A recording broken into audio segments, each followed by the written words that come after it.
Hey everybody, how's it going? Hola. Let's all introduce ourselves. Roger Hayer. Rosie Hayer. Brittany Hayer. Just kidding. Really? We adopted you. Hey, by the way, just wanted to kind of say it because I know, Roger, you're going to ask me this later. Instagram is not letting me click on go. Ah, it's Okay. going live, baby. All right, well, it All worked right. now. All right. I didn't want to be answerable to any question later, like you didn't click the button. Guys, real behind the scenes, you just caught a little glimpse of it. Hi, everyone. The Rivet Real Estate team is here on Thursday. This has become our new passion project to be together on a webinar. I don't like the word webinar. Do you really like webinar? Like, do you like No. calling it No, webinar? that's boring. Okay, what do you want to call it? There's another word. It's called webcasting, and I think that fits the same. Just the word web kills the Web. vibe. Anything web, right? How about just hangout? Hangout. Oh, we like to hang out with you guys Yeah. every Thursday. Now, at some point, we're gonna forget that you guys are watching us, and we just kind of get into our conversations. So, this week we got some juicy stuff that happened this past week, and I feel like our people, more you know what the real estate life looks like behind the scenes. I think more interesting the life is. So, Bree, Yeah. you had some real, what do you call it, conundrum? Wait, I think conundrum's actually a word.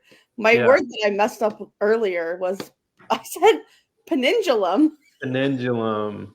I said, well, whatever is swinging, your pendulum. Whatever The swinging your funniest part is pendulum. I didn't even know that I was wrong. I'm just talking like, yeah, penindulum. Yeah. Well, I'm not Anyways, offended. Yeah. you ready So for you this? had something really crazy happen. Like, I know we didn't get to talk all the way through it. I thought today would be a really good day to discuss that. So tell me what was going on. So we had a client who was purchasing a home, and they Hold signed. on.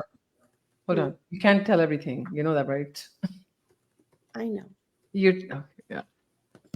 Purchasing a home. They signed. Hmm. Seller was supposed to sign Hmm. at 2:00. Hmm. I called the title company at 4. Like, hey, how's the closing going? Are we done?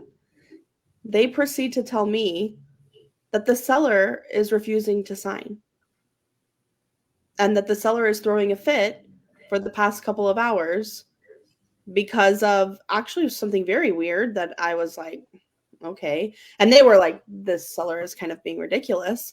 The seller was freaking out about $200 option fee. Oh my gosh. What was the freak out? They said that they're supposed to get $200 credit on their side for the option fee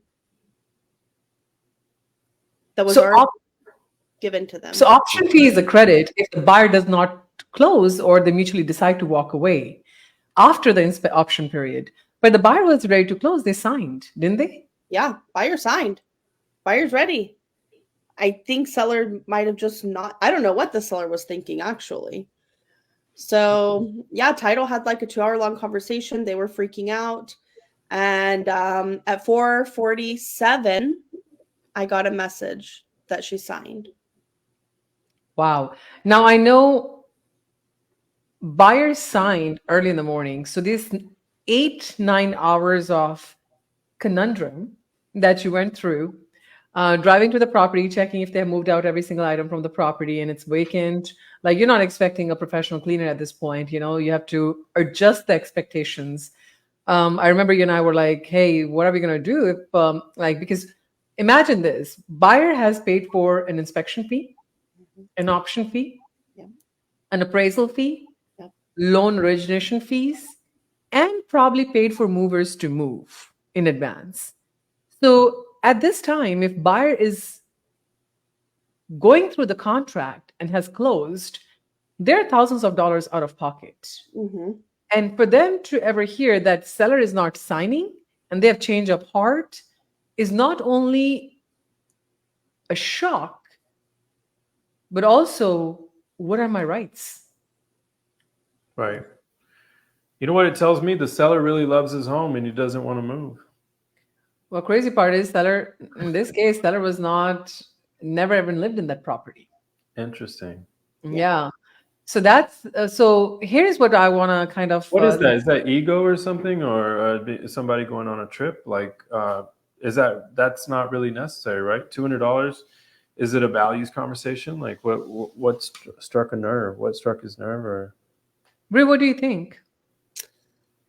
I think the seller was under a lot of stress because they were having to pick up someone else's mess with that property. Mhm. And I don't think that they had the correct expectations of what that entailed.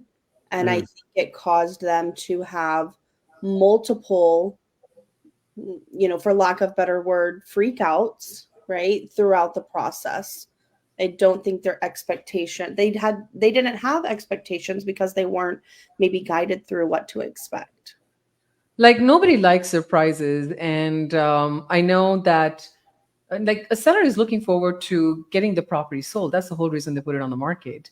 And oftentimes I've seen that people like to get angry because it gives them permission to socially exit the conversation. Mhm. You know, they're like, hey, I don't have to deal with this anymore. I can just like be angry and move on. But for our people who might be curious, let's just go into what is a buyer's right. See, number one, a buyer can sue for specific performance from the seller, and they're not going to sue for specific performance for the amount they're out of pocket. They can sue them for all the opportunities they lost on the market, all the inconvenience and all the stress it has caused the seller.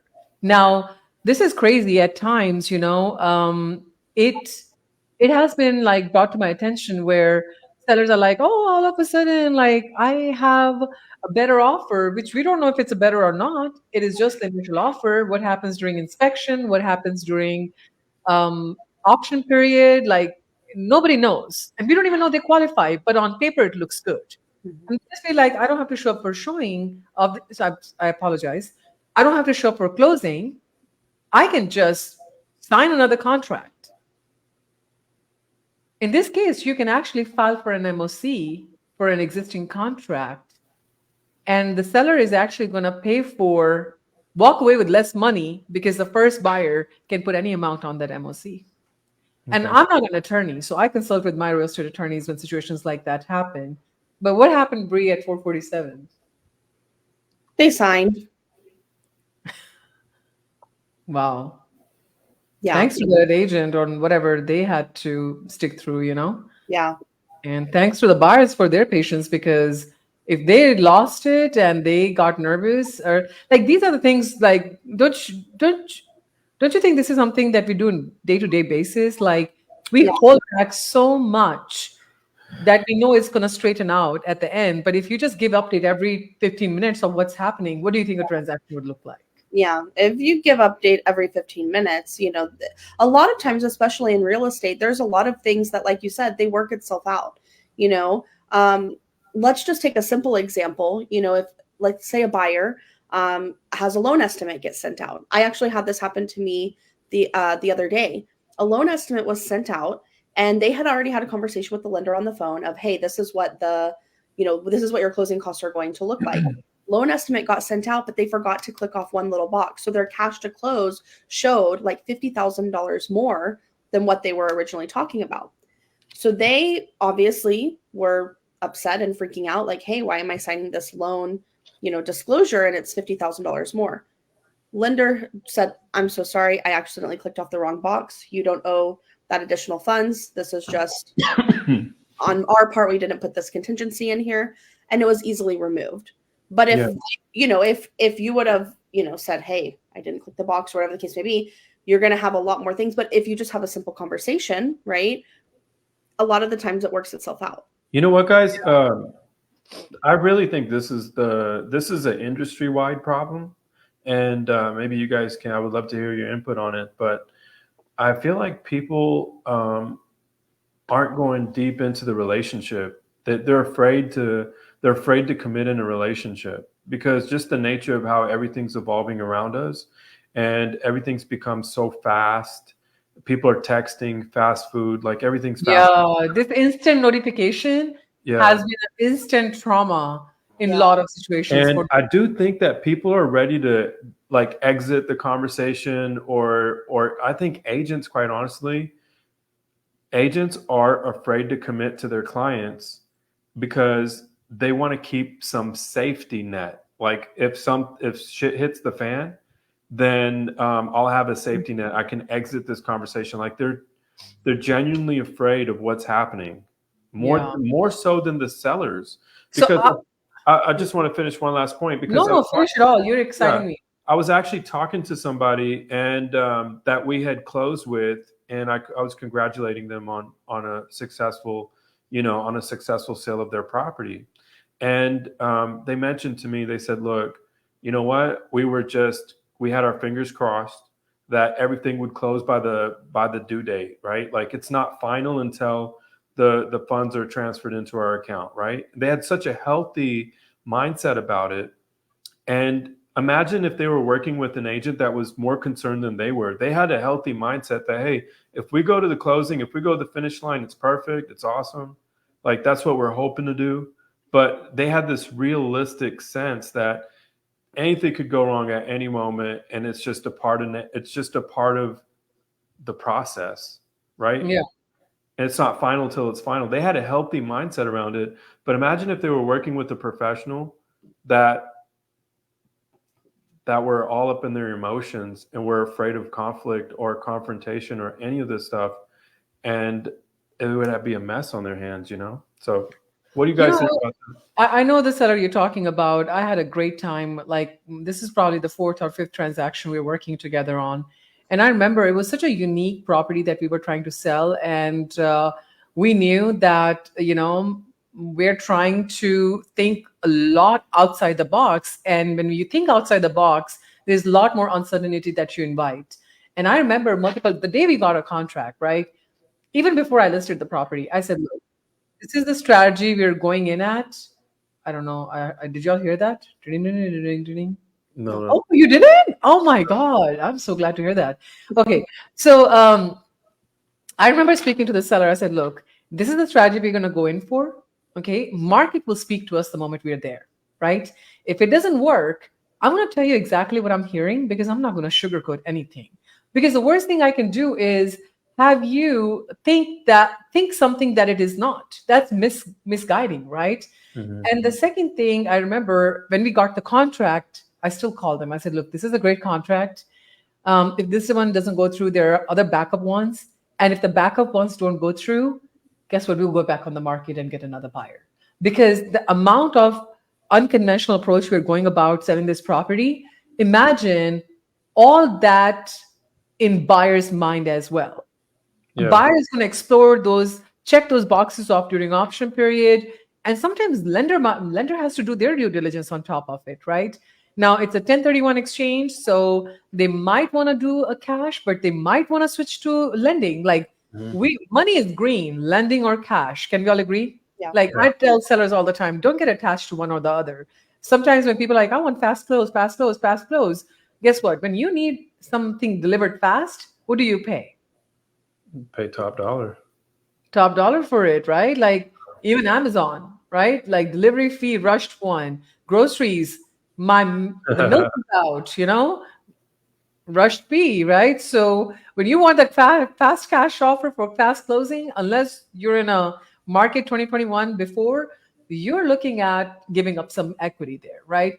So I remember even when we got through the option period, feasibility period at the end, I remember having a conversation. I was like, we're done. But you know what? It's not over until we fund. We're done, but say it again. We're done, but it's not over until we fund. There we go. Yeah, it's done, but it's not over until we fund. But okay, so I'll tell you one more conversation. I just woke up Wednesday morning, like with this thought. I was talking to my operations team. I was like, guys, can you pull out the amendments and the HOA documents on one of the listings we have? And I was like, I just want to make sure that title understands what we are trying to do here with HOA assessments. And guess what? Buyers and sellers are in agreement with the negotiation. They gave each other the money they want. Both are happy. And all of a sudden, title company pokes their head out and say, well, that's not how we get assessments cleared on the HUD statement.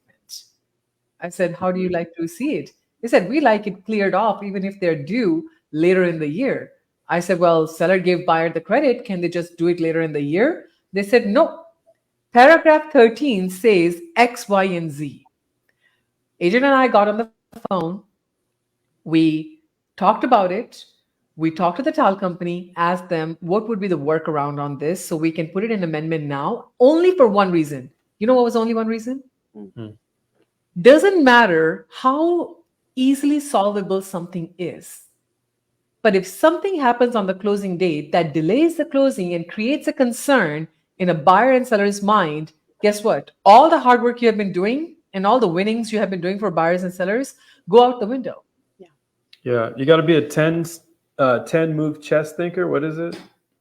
10 move chess thinker. You Yeah, got to move be chess 10 moves ahead at any time. Yeah. And we have an agreement now, all the surprises. So you're just sweeping the minds, throughout the transaction. And I think that's what, Bree, you were going through. So I know we had a little bit of a different format today. Just wanted to make sure everybody knew where we wanted to kind of share with you where we left off last time, where Bree had found this amazing deal and everything went great. And at the last minute, we had to deal with this conundrum, right? Yeah. I'm going to milk the word conundrum as many times as I can. Conundrum is not the word. It's not a word? No, it is the word. It's fine. Go ahead. You were supposed to tell me before the call, not now. Okay. And we navigated that, right? So that's something I want everybody to know. So today, what we're going to do is Bree's going to walk us through another opportunity and tell us what her findings are during this week in terms of real estate opportunities. Then Roger is going to go into what is up and coming. What is the reason real estate is hot in one place and it's not not so hot in other places? And we will share one little tip that will cause you to understand why one part of the city grows better than the other part of the city. That would be a little thing I want to share with you as my gift to you guys at that. So we also have an update from David Porter, who is the Williamson County development director, economic development director. Yeah, we had a coffee with him, and he was so generous. Such a fun guy. Maybe one day we can have him on the show. That would be amazing. Yeah. That would be great, actually. I think he would love that. Yeah. Awesome, Bree. So take it away. Awesome. So last week, Roger was giving us some news about Kyle and about how, Kyle has a lot of development going on and they are have planned developments for, sidewalks, everything being interconnected where you can drive a golf cart anywhere. That had me thinking, why aren't we looking at opportunities in Kyle? And we have been, but a lot of people put a lot of focus on the northern suburbs, right? Yeah. Everyone kind of knows about this. So I said, well, let me look at the numbers in Kyle. Let me see what new developments are in Kyle, and let me see if this is making a lot of sense. Because, the fact that they're putting all of this, development into Kyle shows me that Kyle is great. We're like 15, 20 minutes away from Austin. I mean, you are so close to all of the cool things, and, they have a lot of good things going for them. So before I show you my screen, because this is going to be a resale property that I identified, but I did find out that there are several builders available that are offering different incentives. So kind of depending on if you're looking as, primary residence or investment, but a lot of them are, I haven't seen anyone giving any lower rates or anything of that nature. What seems to be pretty consistent is they're giving up to 2% closing cost credit with the use of their lender, which is the maximum amount of credit that you can get as an investor with regards to closing cost. And they're offering money off of the price or like appliance packages, fridge, washer, dryer, blinds, different things of that nature. So there are some opportunities for new construction in Kyle that are allowing investors. I have one that actually was, I think it went from like $440 and it dropped to $412 new price. Wow. Oh. Yeah. So I will include. That's like 5% adjustment, more than 5% adjustment. More, like 8%. Yeah. Yeah. And there are some that are even under 400, in the 350 to 385 So if anyone likes Kyle or wants to learn more about that, let me know. I can send you the data for the different communities because it's a lot to share, in 5 minutes. But let me share my screen because I want to show you this one. Oh, okay. Yeah, I'm trying to look something up too. Entire screen. Sorry, guys. Oh, yeah. Okay. There we Okay. go. Do y'all see my screen? Yep. Okay, Sure cool. do. So this property right here looks very interesting to me. Let me tell you why. Number one, we have 4 bedrooms. Okay. We have 2.5 baths, and we're at 2281 square feet. Yeah. 2020 year built, but look at the price, guys. That's 342. incredible. 342 for 2200 square feet in Kyle. And And our 4-bedroom. I just want to emphasize because I'm helping our team is whenever you guys close on a property, it gets transferred back to us with our leasing team. And I'm going to tell you something. 4 bedrooms do have a little vibe. Not a little vibe, has a vibe over 3 bedrooms in certain zip codes because people work from home. They all need one extra bedroom. yeah, Yep, so 3 100%. bedrooms with a study or four full Hey, show bedrooms. me that bed again. Show me that bedroom again. This Creative staging. Nice. Creative. Creative staging. so 342? 2. 342. Oh, I love that. It's on the green belt. yeah, so behind this, so this is LCRA. I looked it up. This is LCRA right here. This Yeah. right here is residential land that is owned by one owner. So they have like 4 acres here and then like 2 acres here, and then it's someone else's land over Is here. that right? Wow. So it's residential. It's acres. residential. That means only residential can be built. Yeah. Exactly. Yeah. Okay. So I want to. Yeah. So guys, how far back do you think these prices are from? Like what year? Like are these 2018 prices? 2019 prices? Like this is Yeah, That's maybe. a good taking one. me back. This is How taking about me you back. guys? How about you guys talk and I pull that number for you real quick. Yeah, Okay. pull the number. Pull the Okay. number. So, Brie, So- what is it to rent for? So look at this, guys. Okay, here we go. Okay. You can rent for $22.82. Get out. What? That is Hold some on. good. Brie, good give me the food. neighborhood again. I want to see it real quick. Crosswinds. Crosswinds and 580 Nautical Loop. Okay. Yeah. And what is the square footage? 2281. 2281. So when I was pulling the data, oops, here we go. I think that there's a potential to get a little bit more rent, but I'm kind of conservative in the numbers. Yeah. But I mean, look, we're in the green, right? And that's the thing about us that I think separates us from a lot of other companies is they want to show you like a lot of potential and speak about the potential as if it's actual. And so I can really appreciate Brittany's efforts and giving us data that really mirrors what's happening out in the marketplace. Yeah, That's because a I good want to thing. show you, because I think on that one in particular, I think there was like a couple that were at like 2390 and one was at 24 or 2450, something like that. Sorry, the numbers are getting I know. crazy. There's Yeah. so many numbers.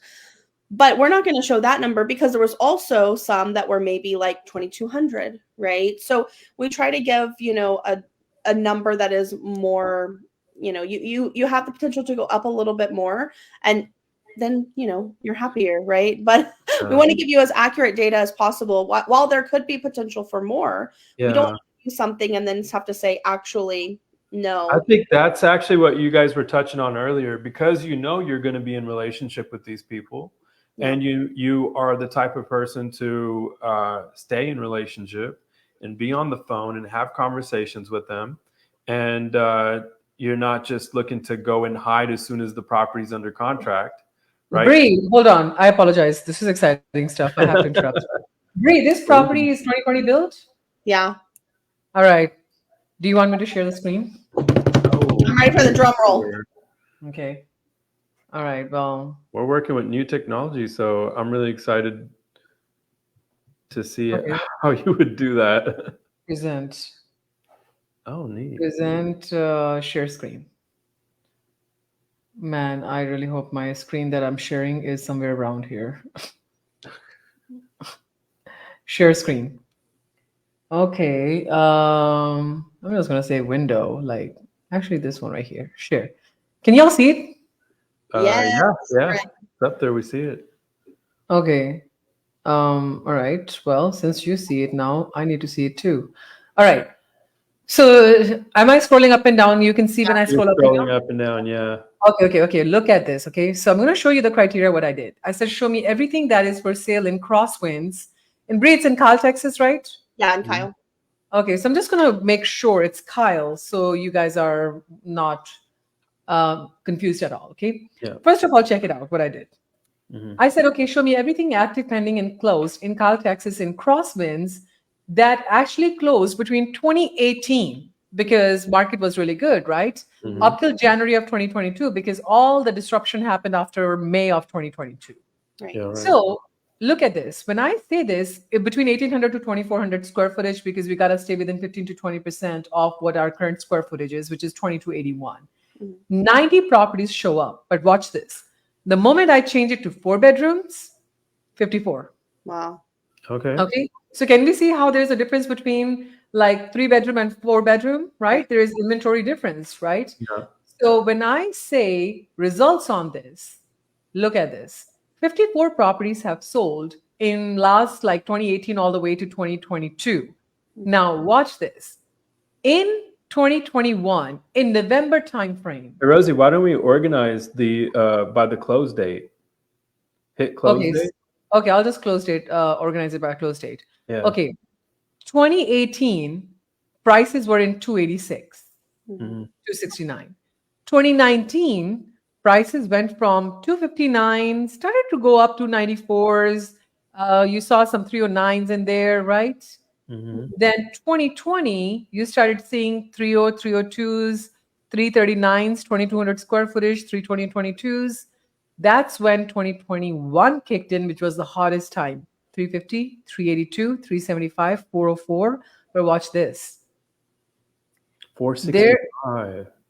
Yes, Whoa. not same street, Nautical Loop. Nautical Loop 465. Okay. Oh my gosh. All right. Now, I'm not saying our elevation is exactly the same. They got brick elevation, but isn't it the same backyard? Yeah. Right. Just Same Twilight street. Zone. You can fix this with photoshopping, and your photographer can really help you out with it. This could be the Twilight Zone pictures, right? Like, how different is this house and the house you're showing? Yeah, I think the only difference is this one is single story. Look at this. You know Yours what, is Rosie? That is actually the thermostat of where the market is going to be again. yeah, but look at this. This is also single story, Bree, Yeah. right? And single story, yeah, single story, 2280 square footage, 4 bedroom, 2 bath. So market has proven it's capable of going as high as 458, and it sold within 5 days. Mhm. So let's go back to our screen. All I wanted to show was that if somebody cannot draw the difference between this, like right now, people are so scared and saying, "Oh, I don't want to invest because I have to be out of rent, $150. $150 a year is probably $1,800 Mhm. Yeah. max. It's nothing. $150 is a dinner a month. Yeah, and you know But what? that's Actually, Rosie, a lot of people I've noticed are having the cash, right? So if you've sold a yeah, piece of real estate already and you put a larger amount down, that'll cover that, and it's an investment in the future. Your 100,000 is going to grow, or yeah. whatever Rents you are decide right to now. put down as a down payment. Rents are 12% low. Like it's so easy to forget what's happening in the interest rate market. Yeah. And they don't look. You don't have to do anything at all.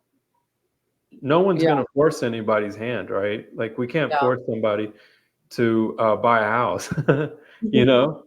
And so this decision is really theirs, but all the proof is there. You know what I'm starting to think? I'm starting to think maybe it's not a bad idea for us to ask people what would giving up $150 a month would look like for y'all. Because interest rates always change. They always change. You can refinance once the property is paid down, even at the same interest rate, and now you have a lower loan balance. You naturally have a lower payment. But Right. guess what? A 342 Bree can become 442 minimum, even conservatively. Yeah. Then what's the problem? I know. I You think know, what I was actually yeah. thinking too is like let's say the 150 a month thing that we're talking about, right? That might only be for 1 year, because if rents go up the next year, right? You go up. It's going to be less, and maybe it only closes the gap to, let's say, $50 a month, right? Yeah. But you and I both know, and Rosie, I know you mention this all the time, that Uncle Sam is going to take a lot of that. If you make $50 a month, right, from your rental, and you're having cash flow positive of that $50 a month, who's going to take it at the end of the year? See, Roger brings it up all the time. He's reading Almanac, Charlie Munger's book, and he specifically talks about this. He said real estate is a long-term wealth gain. Mhm. You don't buy real estate to buy cash flow. It's not a stock market that's paying you dividends like that. Now, at times it does if you buy a property in a good market when you are positive cash flowing. But I think we rest our case here. I don't have anything to add. I think anybody who's watching this can see it for themselves. There are only a handful of people who are going to see the opportunity in this data. And a lot of people are going to be so focused on the short term. They're going to look up to their nose and make short-term decisions that, oh my God, I'm negative cash flow. I'm negative cash flow. You can be negative cash flow $5, $50, $150, or you can be positive cash flow $100,000 in 5 years. Yeah. Yeah. Oh, wait, can I tell you one more thing about this property I forgot to tell you? Yes. They're offering a well, if you're an investor, it can only be up to 2, but they're offering a 2.5% lender credit. Yeah. Right down the rate. 2.5, a little extra lender credit. A little extra. You know what I want to actually emphasize here today? This is something I struggled with a week ago with one of our negotiation strategies, right? A lot of people get credit. They forget that's also cash in your hand, okay? Yeah. And people, unless they see, if you bought a property for $445, but you negotiated it down to $420 and you have $25,000 in closing cost credit, you take it off the list price or you take it as a closing cost credit. It doesn't matter to a seller. Right. So if you're someone who has short-term memory, then you might want to just take it off the list price so you remember how badass of a negotiation you got. Because too many people out there, they just forget. Yeah. So I am excited, Roger. What do you got for us? I think what I'm going to open up with actually speaks to this point. And so I'll tell you what, this fires me up to share this news with you guys. And we're talking about owning rental properties. Yeah. And so, guys, if you're listening, this is very important. And I think making your decisions based on what others are doing in the marketplace and having that example set for you is perfect. So there's a Dallas-based company. It's the largest single-family rental landlord in the U.S. They currently have 80,000 homes in their portfolio, and they're looking to add an additional $1 billion worth of rental property. Oh my gosh. And yes, this is a really big deal. I love it. And you know what? They're not expecting the economy to turn around. What the CEO or one of their top leadership came on and said, look, we're expecting a slower economy on a macroeconomic scale, but we still need to add homes. Like, they're very aggressive because they do see that this isn't going to be the trend forever. And so the time to do something is now.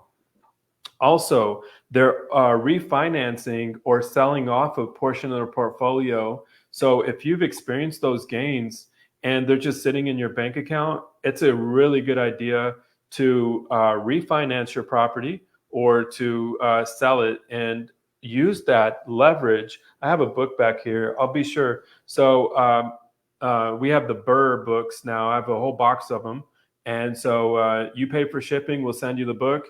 And a really great education on how you can scale your portfolio up. And so for those listeners out there, Did you say we will? What did you say? That you pay for shipping and we'll send you the book? Yeah, you pay for shipping, I'll send you the book. Why not? Call me, I'll send you the book regardless. He's okay. If you work through Rosie, you get. Or you call me and I'll drop the book off. There you go. Oh, see, so y'all have some incentive to go through them.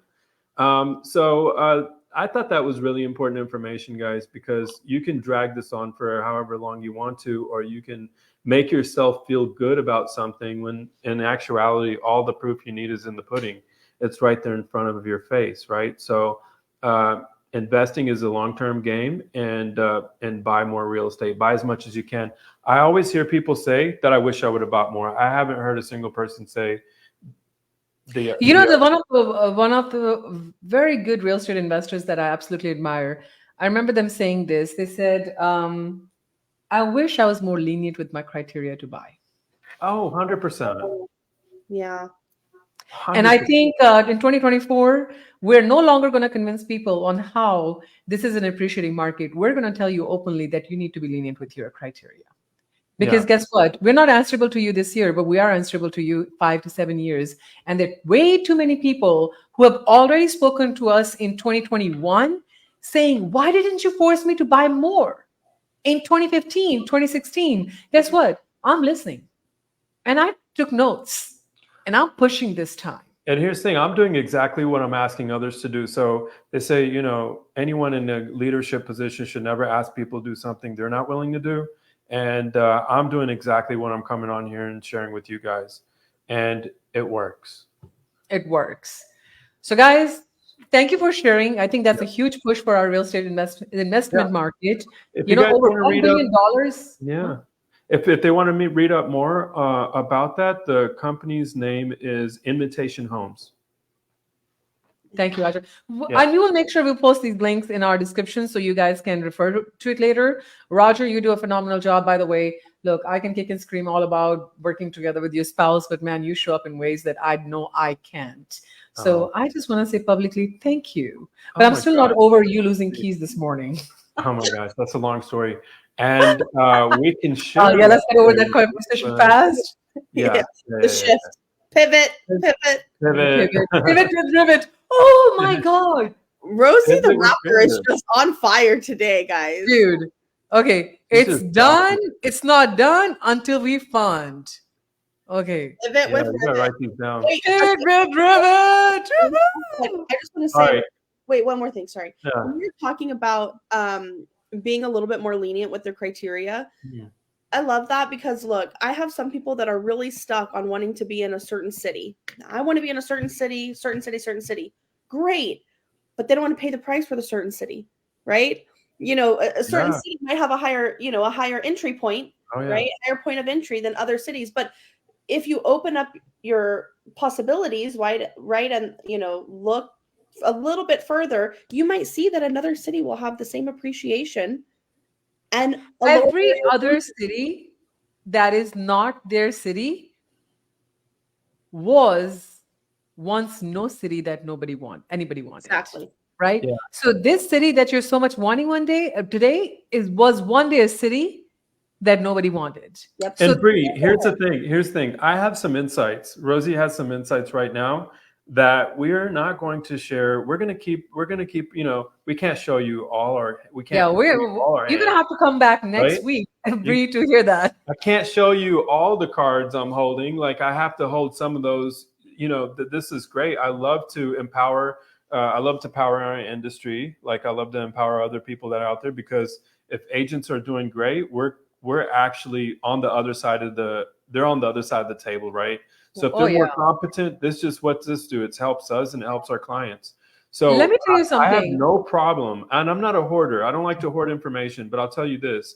I have some key information right now that anybody who's got a specific buying criteria would totally miss out on these opportunities because they're not looking where I know the growth is coming. So we met with the Williamson County Economic Development Director, and we have spent a lot of time with him and other officials. We go to the city, have conversations with these people, and we know where it's happening.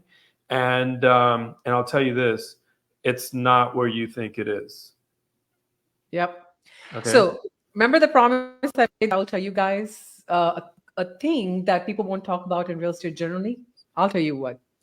So anytime you're looking at the city growth, right? And you're thinking, man, why is this side of the city growing more than the other side of the city? Water and sewage is the biggest determining factor when a city growth happens. When outside companies come in, they need water, electricity, and sewage. If one part of the city is struggling with that, then it doesn't matter how good that area is, you cannot launch a new facility. So hence, opportunity goes I'll drop one little nugget. water as flows. where well. utility flows. Where water flows. Opportunity goes where water flows. You Write it down, guys Ramsey are the rapper. Crazy. Guys, Oh next my week God. we're doing a rap for y'all, okay? Opportunity You guys are goes just where off the water handle flows. today. Oh my God. Hey, you know what? We're going to be the River the Rappers. Hey, Roger, I know you're getting tempted. You don't drop any. I don't want you to because, You you don't know, want me that to? I don't want Hold you on to. to No, it? no. No, don't say Okay. anything. Don't say I won't anything. say anything. I won't say anything. No, I know. You're too nice Gosh, already. this is hard. So, guys, Hold on. I have more information to share. okay. Don't end this on me. I'm going to go run through the news. I just shared one piece of news and you're ready to go. So, Man, it's such a big piece of news. Like $1 billion for imitation houses coming. okay, Like, no, I this can is get to gonna work now. Bree. You were talking about Kyle. Mm-hmm. I'm just going to spend a little bit of time there. Okay. Sure. So we all know that we get stuck there on Riverside and 35. It's impossible to get through there. Let me Yeah. tell you something, guys. That's the fourth most congested strip of highway in the whole state of Texas, according to A&M University. Wow. Fourth in the whole state.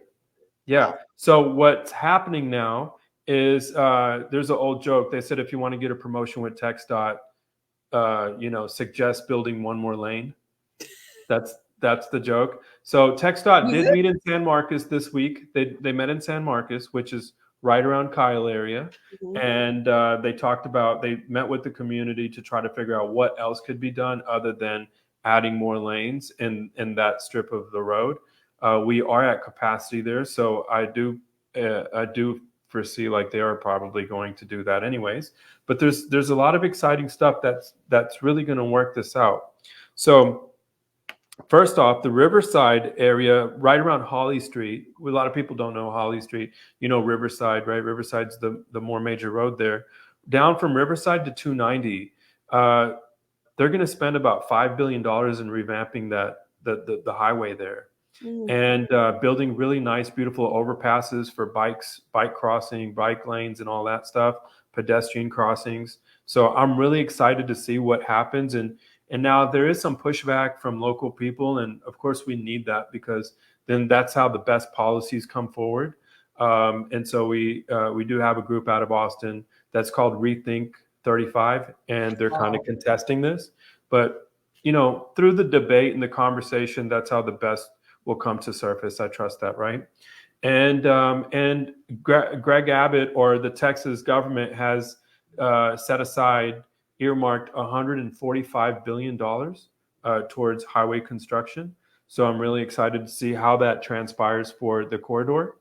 And again, this is not politics. I know people have different opinions about who's in government. This is about the money in the highways and the infrastructure and how we can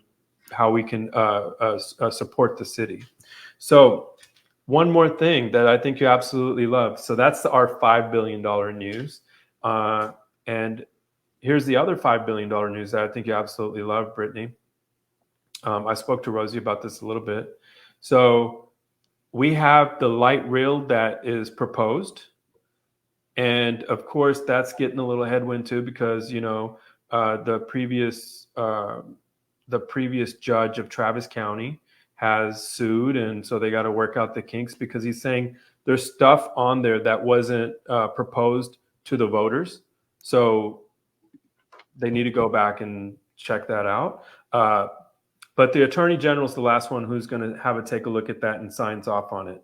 Now, this light rail is going to connect airport to downtown in North Lamar. So a lot of people will not have to go through all of these, go through traffic, sit in traffic. Can you imagine what they'll do for South by Southwest? Oh my gosh. Yeah. I feel like people have been wanting that for a long time. The fact that it's actually being, from the airport to downtown, that's such a big deal. That's amazing. Yeah. We live close to the light rail. And Bree, so next time when you're going, you can just come here and I'll just jump in your suitcase and you take me with you. Bree takes a lot of fun trips, with her friends. And I know the struggle it is. Like for a business, like I'm kind of lame. I have to have some kind of business training to take a vacation. I get so bored. And but I remember like really like the struggle that we have to just get to the airport early enough. Like 5 o'clock in the morning, Austin is like lit up like a traffic hour because Yeah. everybody's headed to the airport. So wow, light rail to airport. I think that's going to take a lot of cars off the road. We need more programs like that. So Yeah, that's- we need more people to get off the highway. Like Yeah, that exactly. promotion needs to be given off how to reduce the highway and get people off the highway. And I think Yeah, people so- want to get off the highway. They don't want to be okay. Now this is a little bit of a weird, not segue, but conversation. But people sometimes don't even want to drive to the grocery store. Like I have my HEB. I mean, I'm in the burbs, guys, right? Like I'm in the suburbs. My HEB is literally like not even 2-minute drive. People Mhm. golf cart to the HEB. I see people walk to the HEB. People do Incredible. not. People are just golf carting. They don't want to be in a car. Really?